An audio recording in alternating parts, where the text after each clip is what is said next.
Welcome homeowners and future electricians, another episode of Homeowners Electrical Professor. My name is Paul Esposti, I'm your host. We're going to talk a little bit about the main electrical panel and having a circuit directory and doing some circuit breaker maintenance, okay? Identify circuits using testers. You can partner with someone using lights plugged into receptacles. Someone would be downstairs tripping randomly breakers until the other person with the cell phone says, hey, that's this room here, whatever, okay? Fill out the circuit directory with locations of rooms, not individuals' names.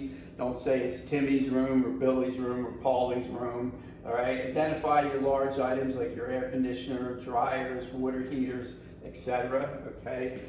Some circuit breaker manufacturers recommend you exercise your circuit breakers once a year. Remember, they're basically an electrical mechanical device with movable parts. Moisture can get in there, start to make them harder to trip. If you have an issue, you want that thing to trip reliably, okay? To do circuit breaker maintenance requires an orderly shutdown. You don't want to just randomly go in there, okay? You want to have a plan. Start by shutting off all large items, lights, and items plugged into receptacles. You don't want your TVs on, your computers on. You don't want your air conditioners running, or the oven or anything like that, okay? Turn off and on a few times your branch circuit breakers, starting with the smallest, the 15s, the 20s, 30s, work your way on up, okay? As far as the main circuit breaker, I have a mixed opinion on exercising the main breaker on and off, especially if your panel is older. Most manufacturers say that, their equipment is good for somewhere around maybe 40, 50 years. This is the year 26. So back in the 70s, your electrical panel, if your house was built in the 80s, it's getting into that range where maybe you might want to take a good look at it and see if possibly you need some work done.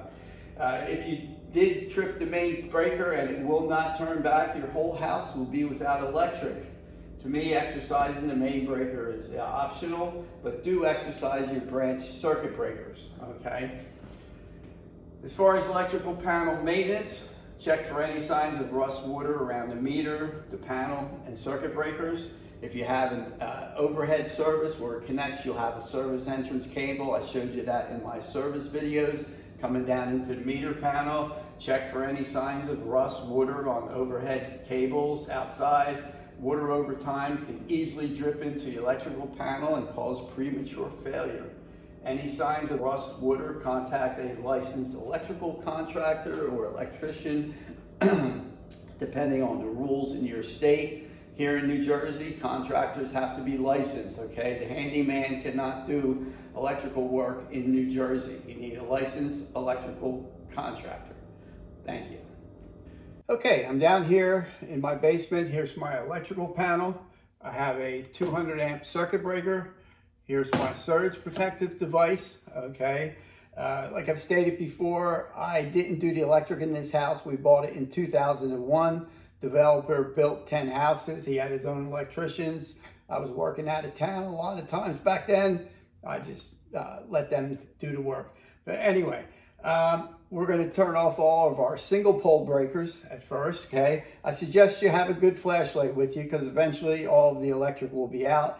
And do this during the day. Don't do it at night when it's really going to end up being dark. And we're going to start with all of our single pole breakers, turning them on and off.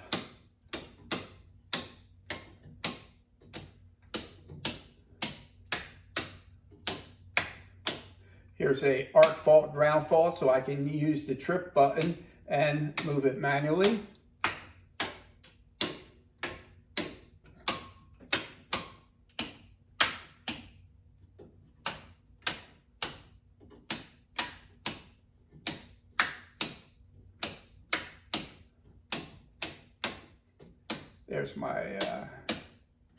There's my basement lights.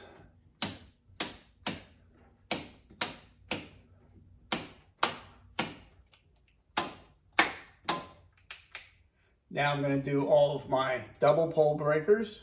Okay, here's my air conditioners. We do have two of them, first floor, second floor. Here's my well pump. I don't have city water. Okay, and then we have a wall oven that And we also have a oven with a gas cooktop, so the bottom part is a 2-pole breaker. So here all of our breakers are off. Again, like I stated before, I'm not a big fan of doing the main circuit breaker. It's very rare that a main circuit breaker trips. You need something catastrophic to happen in your house. So anyway, now I'm going to go back and I'm going to start turning everything back on, starting with my single pole breakers.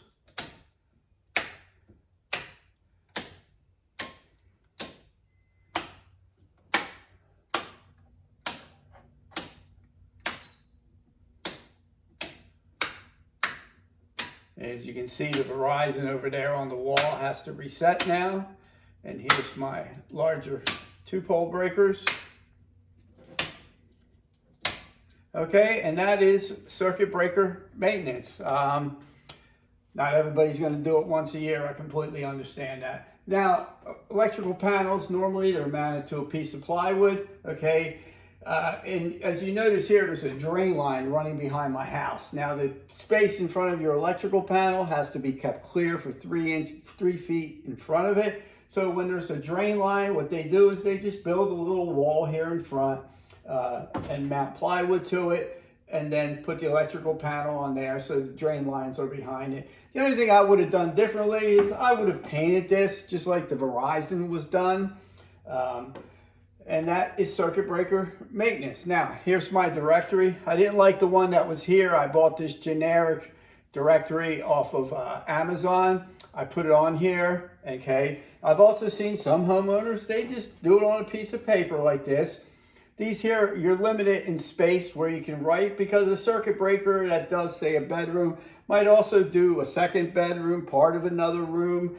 You can provide a little more detail if you do it this way. Either one is acceptable. So you have circuit breaker maintenance and you have your directory. If you want to work on, change some light fixtures or receptacles in a certain room, you have a pretty good idea of which circuit breaker to go to. But anytime you do work, make sure the power is off. Okay? Thank you.